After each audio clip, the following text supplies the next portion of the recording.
আজকে আমি আপনাদের সাথে শেয়ার করব কাঁঠালের বিচি দিয়ে খুবই মজার একটা ভর্তা রেসিপি।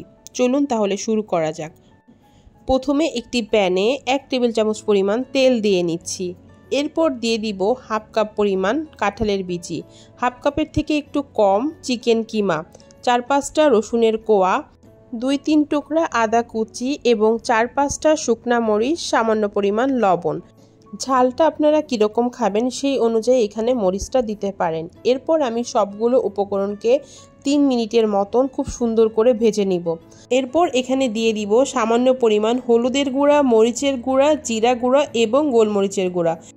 এখন এখানে 1 কাপ পরিমাণ পানি অ্যাড করব এবং ঢাকনা দিয়ে ঢেকে এটাকে রান্না করব পানিটা শুকিয়ে কাঁঠালের বিচি এবং চিকেন কিমাটা ভালো মতন সিদ্ধ হওয়া পর্যন্ত।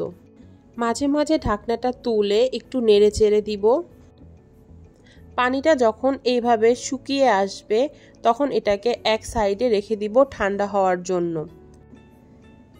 এরপর আবার একটু প্যানে সামান্য পরিমাণ সরিষার তেল দিয়ে দিচ্ছি 3 টেবিল চামচ পরিমাণ পেঁয়াজ কুচি। এরপর পেঁয়াজটাকে হালকা ব্রাউন করে ভেজে নিব। ভাজা হয়ে গেলে পেঁয়াজটাও এক সাইডে রেখে দিব। এতক্ষণে কাঁঠালের বিচিটাও ঠান্ডা হয়ে গেছে। এখন আমি এগুলাকে ব্লেন্ড করে ভর্তা বানিয়ে নিব। আপনারা চাইলে পাটায়ও বেটে নিতে পারেন, তবে পাটায় বাটার সময় অথবা ব্লেন্ড করার সময় সামান্য পরিমাণ পানি দিয়ে নেবেন।